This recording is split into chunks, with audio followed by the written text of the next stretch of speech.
باہر تیز بارش برس رہی تھی اور اماں اب تک گھر نہیں لوٹی تھی۔ میں اپنے کمرے کی کھڑکی سے بار بار صحن کے دروازے کی طرف دیکھنے لگتا، کیونکہ یہ پہلی بار ہوا تھا کہ جب میں گھر میں داخل ہوا تو وہ گھر پر نہیں تھی، ورنہ وہ ہر صورت میرے گھر آنے سے پہلے آ جاتی تھی اور برآمدے میں بچھے تخت پوش پر بیٹھ کر تسبیح پڑھتے ہوئے میرا انتظار کر رہی ہوتی تھی۔ میں ہمیشہ سے ہی اسی منظر کو دیکھتے ہوئے بڑا ہوا تھا، اس لیے آج جب میں گھر لوٹا تو سامنے انہیں نہ پا کر میں بے چین سا ہو گیا۔ پھر خود کو تسلی دیتے ہوئے سمجھایا کہ چونکہ رمضان المبارک کا مہینہ ہے تو شاید اس وجہ سے اماں کی روٹین تبدیل ہو گئی ہے، لیکن اب تو انہیں آ جانا چاہیے تھا کیونکہ افطاری کا بھی وقت نزدیک ہونے والا تھا۔ دراصل میری اماں نزدیکی مدرسے میں معلمہ تھی اور اسی درس و تدریس کی آمدنی سے انہوں نے نہ صرف گھر کا نظام چلایا بلکہ میرے کالج کی فیسیں تک ادا کرتی چلی گئی۔ میری زندگی میں جو تھوڑی بہت سہولیات تھیں وہ سب میری ماں کی مرہون منت تھی۔ گھڑی کی سوئیاں تیزی سے آگے بڑھنے لگیں تو میں نے سوچا کہ آج خود ہی افطاری کے لیے ہاتھ پیر چلا لیتا ہوں۔ یہ سوچتے ہی میں کچن میں گیا تو حسب معمول کچن کو بے حد صاف ستھرا پایا۔ اماں بہت صفائی پسند تھی۔ صبح مدرسے جانے سے پہلے وہ گھر کا سارا کام کر کے نکلتی تھی۔ یہی وجہ تھی کہ ہمارے گھر میں کبھی بھی چیزیں بکھری ہوئی نہیں ہوتی تھی۔ اپنے گھر میں سب سے خوبصورت جگہ مجھے کچن لگتی تھی، جہاں پر برتن دھل کر اپنی جگہ پر سلیقے سے الماریوں میں رکھے ہوئے ملتے تھے۔ ایسا کبھی بھی نہیں ہوا کہ کوئی چمچ، پلیٹ یا گلاس ڈھونڈنے کی نوبت آئی ہو، یہاں تک کہ کچن میں رکھا ہوا ڈسٹ بن تک صاف ستھرا ملتا۔ میں دل ہی دل میں اپنی اماں کے سگڑاپے کی تعریفیں کرتے ہوئے پکوڑے بنانے کی تیاری میں ہی لگا تھا کہ دروازے پر تیز دستک کی آوازیں آنے لگیں۔ یہ امی کی دستک نہیں ہو سکتی، خدا خیر کرے۔ میں نیپکن سے ہاتھ پوچھتے ہوئے دروازے کی جانب بھاگا۔ آ رہا ہوں بھائی، دم تو لینے دو۔ یہ زور سے کہتے ہوئے میں نے جو ہی دروازہ کھولا تو سامنے اماں کو حواس باختہ دیکھا۔ ان کے چہرے پر ہوائیاں اڑتے دیکھ کر میں پریشان ہو گیا۔ یا اللہ، اماں کیا بات ہے؟ سب خیر تو ہے؟ ایک ہی سانس میں بولتا چلا گیا، لیکن اماں نے مجھے کوئی جواب نہیں دیا، بلکہ مجھے ہاتھ کے اشارے سے ایک طرف کیا اور اندر آ کر ایک دم پیچھے مڑی۔ آؤ آؤ اندر آ جاؤ۔ اور پھر سنگے مرمر کی طرح سفید مرمری بازو پکڑے اماں کسی کو اندر لا رہی تھی۔ میری نظریں تو اس دودھ کی طرح گورے چٹے بازو سے ہوتے ہوئے اس کے چہرے کی طرف گئیں تو اسے نقاب میں دیکھ کر تو جیسے دید کی آرزو بڑھ گئی تھی۔ دل نے چٹکی کاٹی کہ اگر بازو اتنا حسین ہے تو نہ جانے وہ خود کتنی حسین ہوگی۔ کاش یہ ماجبین سراکائے نقاب نہ ہوتی، البتہ نقاب سے جھانکتی اس کی بڑی بڑی ہرنی جیسی آنکھیں دیکھ کر تو میرا ایمان ڈگمگا سا گیا۔ سچ تو یہ ہے کہ میں نے آج تک اتنی حسین آنکھیں کسی کی نہیں دیکھی تھی۔ ایک پل کو تو اس کی پلکیں اٹھیں اور میرے دل پر بجلی گراتے ہوئے جھک گئیں، پھر وہ سر جھکاتے ہوئے اماں کے پیچھے پیچھے ان کے کمرے میں چلی گئی تو میں جیسے اپنا دل تھام کر وہیں کھڑے کا کھڑا رہ گیا۔ اچانک مجھے اماں کی آواز سنائی دی تو میں سر کے بل دوڑتا ہوا کچن میں پہنچا۔ سعد، جلدی سے جا کر دہی لے آؤ، پھر ختم ہو جائے گا۔ انہوں نے بٹوے سے پیسے نکال کر میرے ہاتھ پر رکھے اور پھر دوبارہ چولہے کی طرف مڑ گئیں۔ ان کا ایک ہاتھ پکوڑے تلنے میں مصروف تھا اور دوسرے ہاتھ سے وہ میتھی کے ساگ میں چمچ ہلا رہی تھی۔ میں نے کبھی اپنی ماں کو کام کے بوجھ تلے بڑبڑاتا ہوا نہیں دیکھا تھا۔ وہ باہر کمانے کے لیے جاتی اور تھک ہار کر گھر لوٹتی۔ ان کا جسم اور دماغ دونوں ہی تھکے ہوتے تھے، لیکن اس کے باوجود وہ تھکن کا اظہار کیے بغیر گھر کے کام بھی انتہائی خوش اسلوبی سے سر انجام دیتی تھیں۔ آج بھی تھکن ان کے چہرے پر درج تھی، لیکن وہ آرام کیے بغیر کچن میں آ گئی۔ میں ان سے اس لڑکی کے حوالے سے پوچھنا چاہتا تھا، لیکن اپنی ماں کو مصروف دیکھ کر خاموش ہو گیا، اور دوسری وجہ یہ تھی کہ روزے کا ٹائم بھی نزدیک تھا اور گھر میں ایک عدد مہمان بھی آئی ہوئی تھی جو اس قدر حسین تھی کہ جس کے بارے میں آرام سے اماں سے پوچھنا چاہتا تھا۔ دہی کی دکان سے لے کر گھر آنے تک میرے ذہن میں اس لڑکی کا حسین سراپا سوار تھا۔ اماں کی تربیت اڑے آتی تھی، ورنہ دل تو اتنا مچل رہا تھا کہ میں اس کی ایک جھلک دیکھنے کو تڑپنے لگا، لیکن ظاہر ہے میں اندر نہیں جا سکتا تھا، اس لیے کچن میں اماں کے ہاتھ بٹانے لگا۔ اماں نے افطاری کی اچھے خاصے لوازمات بھر بھر کر پلیٹوں میں ڈال کر ٹرے میں رکھے اور پھر وہ اندر جانے سے پہلے مجھے کہنے لگی کہ میں افطاری کر لوں۔ اماں کے اندر جاتے ہی ہلکے ہلکے رونے کی آوازیں آئیں تو میرا تجسس بڑھ گیا۔ نہ چاہتے ہوئے بھی میں دروازے کے ساتھ لگ کر کھڑا ہو گیا کہ سنوں تو صحیح کہ آخر ماجرا کیا ہے، آخر یہ اماں کس کو اپنے گھر اٹھا کر لائی ہیں۔ دروازے کی ہلکی سی جھری سے میں نے اندر کو دیکھا تو اس کی کمر دروازے کی طرف مڑی ہوئی تھی تو چہرہ دوسری طرف تھا۔ اماں نے انتہائی شفقت سے اس کو پچکارتے ہوئے کہا، دیکھو تو کتنی کمزوری ہو گئی ہے، کچھ کھا لو۔ تو وہ کچھ کھانے کی بجائے رونے لگی تو اماں نے اس کے سر پر ہاتھ دھرا۔ دیکھو بیٹی، اب تم محفوظ جگہ ہو، اس لیے ڈرو نہیں، یہاں تمہارا بال بھی بیکا نہیں ہو سکتا۔ اس محلے میں سب لوگ میری بہت عزت کرتے ہیں، میں نے ساری زندگی ایک عزت ہی تو کمائی ہے اور آج اس کا پھل کھا رہی ہوں۔ ایک آواز دوں گی نا تو سارا محلہ جمع ہو جائے گا۔ خیر سے اتنی رکھی ہوئی ہے میری یہاں، تم بس پریشانی اپنے دل سے نکال کر کھانا کھاؤ اور سب اللہ پر چھوڑ دو۔ وہ انسان کی بہترین مدد کرنے والا ہے۔ اگر میرے بابا کو پتہ چل گیا تو پھر کیا ہوگا؟ وہ یہاں آ گئے تو؟ اس کی آواز کانپتی لرزتی ہوئی میرے کانوں تک پہنچی تو احساس ہوا کہ صرف وہ ظاہری طور پر حسین نہیں بلکہ اس کی آواز اس سے بھی زیادہ خوبصورت ہے۔ دیکھو، اگر تمہارے بابا کو پتہ چل بھی گیا اور وہ تمہیں لینے آ گئے تو میں تمہیں ان کے ساتھ نہیں جانے دوں گی، لیکن اگر وہ بضد ہوئے تو ایک تحریری معاہدہ ان سے کرواؤں گی، اس کے بلبوتے پر وہ تمہیں نقصان نہیں پہنچا سکیں گے۔ یہ میرا وعدہ ہے بیٹی تم سے۔ جب میں تمہیں پورے یقین سے یہ بات کہہ رہی ہوں کہ تمہارا بال بھی بیکا نہیں ہوگا تو پھر تمہیں اپنے دل سے یہ ڈر کم کرنا ہوگا۔ ویسے بھی ایک عورت کو اتنا ڈر ڈر کے زندگی نہیں گزارنی چاہیے۔ آرام سے کھانا کھاؤ، میں تمہارے لیے چائے لے کر آتی ہوں۔ یہ کہہ کر اماں جوں ہی اٹھیں تو میں بھاگ کر کچن میں آ گیا۔ اماں جوں ہی کچن میں آئیں تو حیرت سے بولی، سعد، تم نے کیا افطاری شروع نہیں کی؟ ساری چیزیں ویسی ہی پڑی ہیں جیسے میں چھوڑ کر گئی تھی۔ تو میں نے اماں سے کہا کہ تھوڑا بہت کھایا ہے اماں، مگر سچ تو یہ ہے کہ آپ کے بغیر لقمہ تک گلے سے نہیں اتر رہا۔ آپ تو جانتی ہیں کہ میں نے کبھی آپ کے بغیر کھانا نہیں کھایا، تو آج کیسے کھا سکتا ہوں؟ تو اماں میرے سر پر ہاتھ رکھ کر ہنستے ہوئے بولی، چلو تم شروع کرو، میں تمہارا ساتھ دیتی ہوں۔ کھاتے کھاتے میں نے اماں سے سوال کیا کہ یہ خاتون کون ہے جسے آپ لے کر آئی ہیں؟ ارے یہ خاتون نہیں، 20-21 سال کی نوجوان لڑکی ہے، بیچاری بے آسرا ہے۔ بے آسرا؟ مگر اماں ابھی تو میں سن رہا تھا کہ وہ اپنے بابا کا ذکر کر رہی ہے، تو بے آسرا کیسے ہوئی؟ بے آسرا تو انہیں کہا جاتا ہے جن کا کوئی نہیں ہوتا۔ بعض اوقات سب کے جن کے رشتے موجود ہو کر بھی موجود نہ ہوں وہ بھی بے آسرا کہلاتے ہیں۔ میرے بچے، اماں نے گہری سانس خارج کرتے ہوئے انتہائی افسردگی سے کہا تو مجھے وہ وقت یاد آ گیا جب میرے ابا فوت ہوئے تھے۔ تو اس وقت اماں بالکل جوان تھی۔ اماں صرف جوان ہی نہیں بلکہ بے حد حسین تھی، اسی لیے سسرال میں سبھی جیٹھانیاں اور دیورانیاں اماں سے بے حد جیلس تھیں کہ ساس سسر سے لے کر دیور جیٹھوں تک ہر کوئی اماں کے فہم و فراست اور دور اندیشی کی تعریفیں کرتا نہیں تھکتا تھا، اور ہر معاملے میں اماں کی رائے کو معتبر سمجھا جاتا تھا۔ مگر یہی چیز اماں کے لیے وبال جان بن گئی۔ ایک دن جب امی کی دیورانی نے ان پر الزام لگایا کہ یہ میرے خامد پر نظریں جمائے بیٹھی ہے اور ہر وقت اسے رجھانے کی کوشش کرتی رہتی ہے، تو امی یہ الزام سہ نہ پائیں اور اسی وقت انہوں نے میرا ہاتھ پکڑا اور اللہ کے سہارے مجھے لے کر گھر سے نکل گئیں، کیونکہ ابا کی وفات کے بعد اماں یہ جان چکی تھی کہ اس گھر میں ان کے بہت تھوڑے دن ہیں۔ وہ سسرال کے 10 مرلے کے گھر کو چھوڑ کر ابا کے 1 مرلے والے گھر میں آ گئیں۔ وہ نانا کی اکلوتی بیٹی تھی۔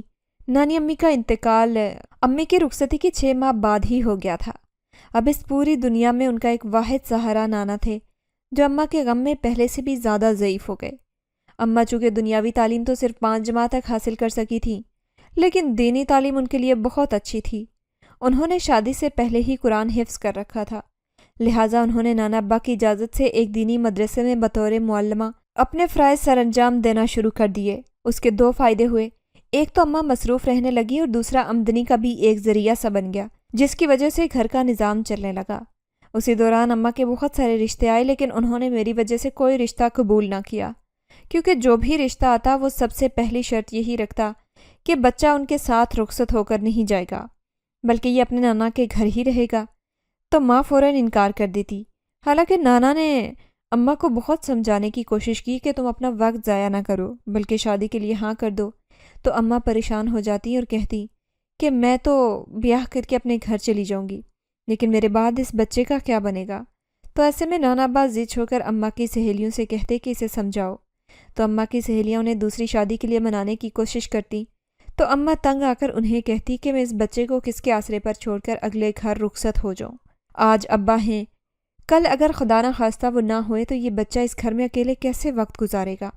کون اسے کھانے کے لیے دے گا؟ کون اسکول کی فیسیں دے گا؟ تو امی کی سہیلیاں انہیں کہتی کہ اللہ ہے نا، وہ پالے گا تمہارے بچے کو۔ تو اماں کہتی کہ انسان کے بچے کو پالنے کے لیے والدین دیے ہوتے ہیں، جب والدین نہ ہوں تو کوئی بھی اس بچے کو ممتا بھری چھاؤں نہیں دیتا۔ شادی تو ایک جوا ہے، جو لوگ اسے آج قبول نہیں کر رہے وہ کل اسے میرے ساتھ رہنے دیں گے کیا؟ تو اماں کی سہیلیاں انہیں سمجھاتے ہوئے کہتی کہ تم ضرورت سے زیادہ سوچتی ہو، اسی لیے الجھ جاتی ہو۔ تو اماں کہتی کہ میں کبوتر کی طرح آنکھیں بند کر کے زندگی نہیں گزار سکتی۔ جو چیز مجھے سامنے نظر آ رہی ہے وہ تم لوگ نہیں دیکھ سکتی۔ میں تمہارے کہنے پر اگر دوسری شادی کر کے گھر بسا لوں تو کیا تم لوگ میرے اس یتیم بچے کو سنبھال سکو گی؟ کیا اس کی ذمہ داری تم لوگ لے سکتی ہو؟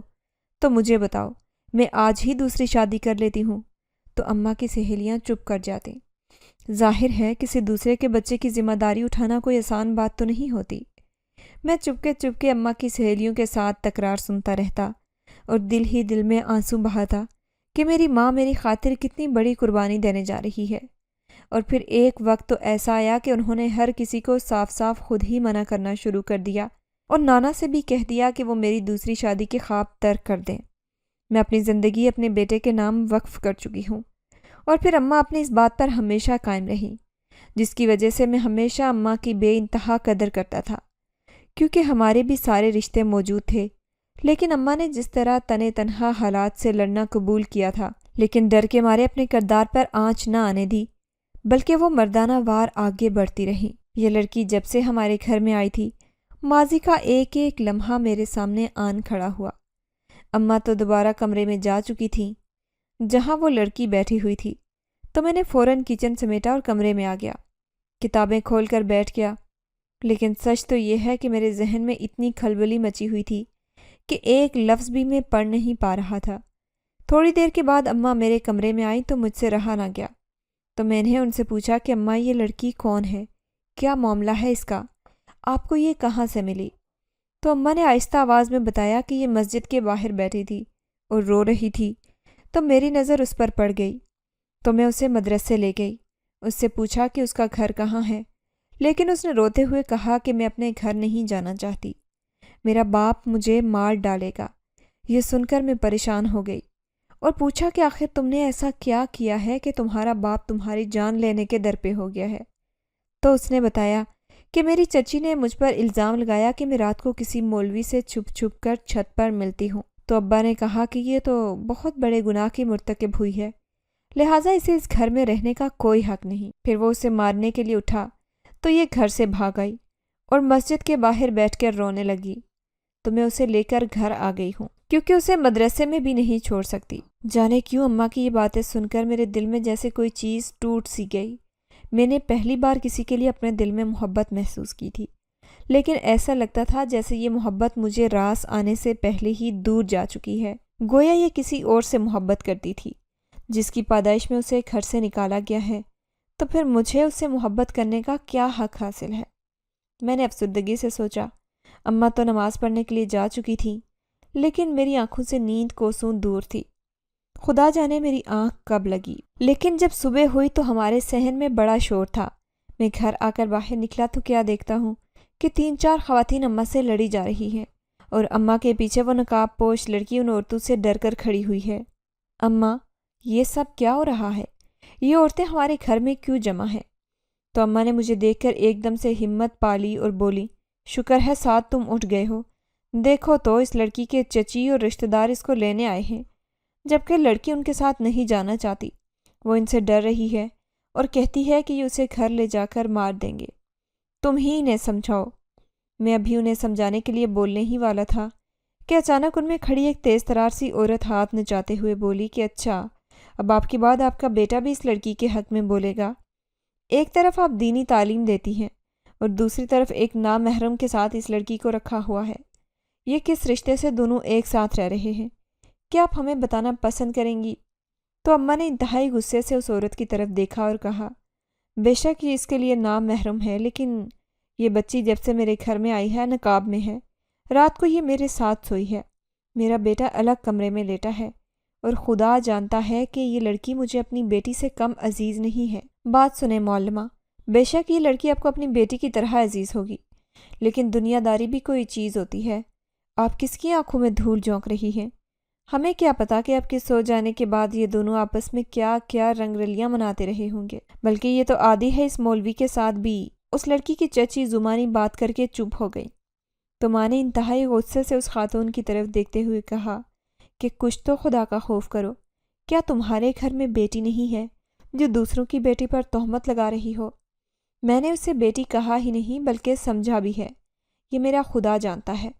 بے شک یہ آپ کا خدا جانتا ہوگا، لیکن دنیا تو نہیں سمجھتی نا، اس لیے ہم اپنی عزت آپ کے گھر میں کیوں چھوڑیں؟ ہم تو اسے لے کر جائیں گے، لہٰذا آپ سب کی بہتری اسی میں ہے کہ اسے ہمارے ساتھ بھیج دیں۔ اتنے میں وہ لڑکی زور زور سے رونے لگی اور اماں کے قدموں میں بیٹھ کر ان کے پاؤں پکڑ لیے۔ میں ان کے ساتھ ہرگز نہیں جاؤں گی، یہ لوگ مجھے مار ڈالیں گے، مجھے بچا لیں، آپ لوگ یہاں سے نکلیں۔ جب آپ لوگوں کو کہہ دیا کہ یہ لڑکی ہماری پناہ میں ہے تو پھر آپ اسے کسی صورت نہیں لے کر جا سکتی۔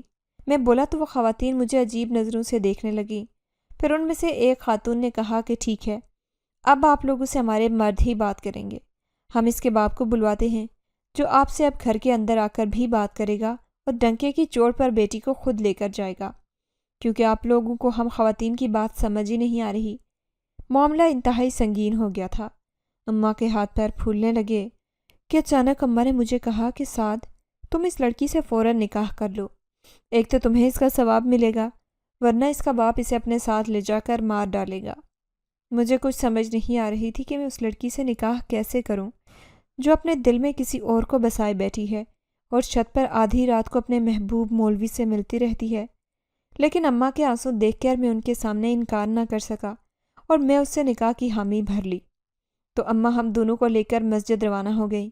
جس وقت ہم گھر سے باہر نکلے تو اس وقت گلی میں اس لڑکی کا کوئی بھی رشتہ دار نہیں کھڑا تھا، البتہ محلے کے معززین اماں کے ساتھ مسجد چلے گئے تاکہ اگر کوئی ناگوار صورتحال سامنے آئے تو اس سے نپٹا جا سکے۔ لیکن جو ہی ہم مسجد پہنچے تو اس لڑکی کا باپ بھی مسجد کے سامنے آ کھڑا ہو گیا اور اپنی بیٹی کا مطالبہ کرنے لگا۔ لیکن اس لڑکی نے سب کے سامنے روتے ہوئے کہا کہ میں اپنے باپ کے ساتھ نہیں جاؤں گی، یہ مجھے قتل کر دیں گے۔ لیکن اس کا باپ بضد ہو گیا کہ وہ اسے لے کر ہی جائے گا۔ تو علاقے کے معززین نے اس کے والد کو سمجھایا کہ جب آپ کی بیٹی کا رشتہ ایک انتہائی دینی اور معزز گھرانے کے بیٹے کے ساتھ طے ہو رہا ہے تو آپ کو کس بات پر اعتراض ہے؟ آپ نے اس کی شادی کہیں نہ کہیں تو کرنی ہے۔ اگر یہاں اس کی شادی ہو جاتی ہے تو آپ اسے اپنی بیٹی کی خوش بختی سمجھے۔ تو اس کے والد سوچ میں پڑ گئے، البتہ لڑکی کی چچی انتہائی واویلا مچانے لگی کہ اس کی شادی تو میں اپنے بھائی سے کروں گی، ہم نے تو اس کا رشتہ طے کر رکھا ہے، کسی اور کو اس کا رشتہ کرنے کا کوئی حق حاصل نہیں۔ یہ بات کرتے کرتے وہ میری اماں کی طرف خونخوار نظروں سے دیکھنے لگی تو اچانک لڑکی کے والد نے کہا، میں نے تو اس کا رشتہ کسی کے ساتھ بھی طے نہیں کر رکھا، اور تمہارے بھائی کے ساتھ تو سوال ہی پیدا نہیں ہوتا، وہ تو چرسی موالی آدمی ہے۔ چچی نے جب یہ بات سنی تو وہ پاؤں پٹکتے ہوئے وہاں سے چل دی۔ لڑکی کے والد کا یہ رویہ ایک دم سے بدل گیا۔ اب وہ شانت ہو گئے اور پھر ان کی موجودگی اور رضامندی سے میرا نکاح رانی سے ہو گیا، جس کا نام مجھے عین نکاح کے ٹائم پتہ چلا۔ نکاح ہو جانے کے بعد رانی کے والد نے ایک انتہائی عجیب بات کی جس کا دکھ رانی کی آنکھوں میں صاف دیکھا جا سکتا تھا۔ انہوں نے کہا کہ میں نے تمہارا نکاح اس لڑکے سے کر دیا ہے، اب یہی تمہارا گھر ہے اور کوشش کرنا کہ پلٹ کر ہمارے گھر مت آنا، اسی میں تمہاری بہتری ہے۔ یہ کہہ کر وہ تو چل دیے، لیکن رانی اماں کے سینے کے ساتھ لگ کر رونے لگی۔ اماں بھی اس کے والد کی سخت باتوں پر دل گرفتہ سی ہو گئی، لیکن پھر انہوں نے رانی کو اپنے گلے سے لگا کر دلاسا دیا اور اپنے گھر لے آئیں۔ میں نے رانی سے نکاح تو کر لیا، مگر مجھے اس بات پر بڑی حیرانگی تھی کہ نکاح ہو جانے کے بعد بھی وہ اپنا نقاب نہیں اتار رہی تھی۔ اماں نے رانی کو میرے کمرے میں بھیج دیا، لیکن اس کا طرز عمل بڑا عجیب سا تھا۔ وہ بالکل خاموش تھی۔ اس نے تکیہ اٹھایا اور بیڈ پر میرے ساتھ لیٹنے کے بجائے صوفے پر آ کر لیٹ گئی۔ میں حیران تھا کہ یہ کس قسم کا رشتہ ہمارے درمیان طے ہوا ہے کہ جس میں نہ تو ہم ایک دوسرے سے بات کر پا رہے ہیں اور نہ ہی قریب آ رہے ہیں۔ مجھے چونکہ اسے دیکھنے کی بھی آرزو تھی، تو میں نے گلا کھنگاتے ہوئے جب اس کے قریب جانے کی کوشش کی تو وہ خوفزدہ ہو کر اٹھ کھڑی ہو گئی، تو میں بھی پیچھے ہٹ کر کھڑا ہو گیا۔ مجھے اس وقت شدید بیزاری سی پیدا ہوئی کہ یہ کیسا تعلق ہے جس میں مجھے استعمال کر لیا گیا ہے۔ یہ لڑکی اپنے دل میں کسی اور کو بسائے ہوئے ہے اور شادی مجھ سے کر لی۔ میں نے شادی شدہ زندگی کے کتنے خواب دیکھ رکھے تھے، کیا ایسی ہوتی ہے شادی؟ میں دل ہی دل میں بے چتاب کھاتا ہوا کمرے سے باہر چلا گیا۔ دل تو چاہا کہ اماں کے پاس جا کر شکایت کروں کہ انہوں نے مجھے کس کے پلے باندھ دیا ہے۔ اس معاملے میں آخر اماں کو اتنا جذباتی ہونے کی ضرورت ہی کیا تھی؟ میں ہی کیوں قربانی کا بکرا بنا دیا گیا ہوں؟ بلکہ اس کی شادی تو اسے مولوی کے ساتھ کروانی چاہیے تھی جس کے ساتھ یہ رنگے ہاتھوں پکڑی گئی تھی۔ لیکن چاہتے ہوئے بھی یہ ساری باتیں میں اماں کے ساتھ نہیں کر سکتا تھا، کیونکہ میری زندگی پر ان کے جتنے احسانات تھے ان کا تقاضا یہی تھا کہ میں خاموش رہوں۔ میں نے دوبارہ کمرے میں جانے کے بجائے صحن میں ہی چارپائی ڈال کر رات گزارنے کا سوچا، لیکن صبح ہونے سے پہلے میں کمرے میں چلا گیا تاکہ اماں کو مجھ سے کسی قسم کا کوئی سوال کرنے کا موقع نہ ملے، کیونکہ میں جانتا تھا کہ وہ کس قدر جذباتی ہیں۔ اگر انہیں پتہ چلا کہ میں نے اپنی سہاگ رات یوں کھلے صحن میں بغیر اپنی بیوی کے منائی ہے تو وہ مجھے ہی برا بلا کہیں گی۔ پورا ہفتہ خواتین کے آنے جانے اور مبارکبادیوں میں گزر گیا، لیکن ایک ہفتہ گزرنے کے بعد بھی رانی نے وہی طریقہ کار اپنایا۔ میں نے باتوں میں اس سے کہا کہ تم یہ نقاب اتار دو، لیکن وہ نہ مانی، تو میں نے اسے اس کے حال پر چھوڑ دیا۔ ایک رات میری اچانک آنکھ کھلی تو میں نے دیکھا کہ رانی کمرے میں موجود نہیں ہے، تو میں حیران ہو کر اٹھ بیٹھا کہ اس وقت کہاں گئی ہوگی۔ باتھ روم چونکہ کمرے میں ہی تھا، اس لیے یہ تو ممکن نہیں تھا کہ وہ باتھ روم کے لیے باہر صحن میں جائے گی، تو پھر آخر وہ ہے کہاں؟ میں ایک دم کمرے سے باہر آیا تو یہ دیکھ کر حیران رہ گیا کہ وہ صحن میں کسی سے بات کر رہی ہے، اور جس سے بات کر رہی ہے وہ ٹھیک ٹھاک جوان لڑکا تھا۔ کہیں یہ وہی مولوی تو نہیں جس کو یہ چاہتی ہے؟ یہ سوچ کر میرے تن بدن میں آگ لگ گئی اور میں دھاڑ کر بولا، رانی تم اس وقت اس لڑکے کے ساتھ کیا کر رہی ہو؟ تو ایک دم رانی پیچھے مڑی۔ اس کا نقاب اتر چکا تھا اور بلا شبہ وہ انتہائی حسین تھی، لیکن اس وقت وہ مجھے زہر لگ رہی تھی۔ میری بات سن کر اس کی آنکھوں میں آنسو تیر گئے، لیکن چہرے پر کسی قسم کا کوئی خوف نہیں تھا۔ میں اس کی بے باکی پر بے انتہا حیران ہوا۔ اتنے میں وہ لڑکا بھاگنے ہی لگا تھا کہ میں نے اسے پکڑ لیا اور کہا کہ بھاگ کر کدھر جاتے ہو؟ اپنی محبوبہ کو ساتھ لے کر نہیں جاؤ گے؟ تو وہ ایک دم دھاڑ کر بولا، خبردار جو میری پاک باز بہن پر الزام لگایا، میں اس کا محبوب نہیں سگا بھائی ہوں۔ یہ بات سن کر تو میرے پیروں تلے سے زمین نکل گئی اور میں نے اس کا گریبان چھوڑ دیا۔ تو اس کا بھائی بولا، مجھ سے قتل ہو گیا تھا تو میں رات کو چھپ کر گھر آتا تھا، لیکن ابا نے میرا گھر میں داخلہ بند کر دیا، تو ایسے میں اپنے ہی گھر رات کو چوروں کی طرح چھپ کر آنا پڑا۔ تو میری بہن جس پر دنیا نے سو الزام لگائے، میرا پیٹ بھرنے کے لیے اپنے حصے کی روٹی بچا کر رکھ دیتی۔ جب میں رات کو آتا تو میرا پیٹ بھرنے کے لیے وہ روٹی مجھے دے دیتی۔ چچی یہ بات اچھے سے جانتی تھی کہ میں چھپ کر راتوں کو اپنی بہن سے ملنے کے لیے آتا ہوں، لیکن اس کے باوجود اس نے میری باکردار بہن پر الزام لگایا تاکہ یہ بدنام ہو اور پھر اپنے نشئی بھائی کی اس کے ساتھ شادی بآسانی کروا سکے۔ دل تو چاہتا ہے کہ اگلا قتل چچی کا کر دوں۔ اگر میری بہن نے مجھے نہ روکا ہوتا تو شاید میں اسے قتل کر بھی ڈالتا۔ وہ جوں اپنے راز کھول رہا تھا مجھے ایسے لگ رہا تھا کہ میں زمین کے اندر دفن ہوتا جا رہا ہوں۔ مارے پشیمانی اور ندامت کے میں اپنی آنکھ نہیں اٹھا پا رہا تھا۔ پر رانی کے بھائی نے میرے کندھے پر ہاتھ رکھ کر کہا، میری بہن بہت ہی باکردار اور بے حد حیا والی ہے۔ اس نے مردوں میں یا تو اپنے باپ کو دیکھا ہے یا پھر مجھے، اس کے علاوہ اس پر کسی نام محرم کی نظر نہیں پڑی۔ بس درخواست ہے کہ اس پر کبھی شک نہ کرنا۔ یہ کہہ کر وہ تو چلا گیا، لیکن میں رانی سے آنکھ ملانے جوگا نہ رہا۔ میں نے سر جھکائے رانی کے سامنے ہاتھ جوڑ دیے تو وہ اللہ والی میرے ہاتھوں پر سر رکھ کر آنسو بہانے لگی۔ میں نے اس کے آنسو صاف کیے اور دل ہی دل میں پکا عہد کر لیا کہ کبھی بھی اس کی آنکھوں میں آنسو نہیں آنے دوں گا۔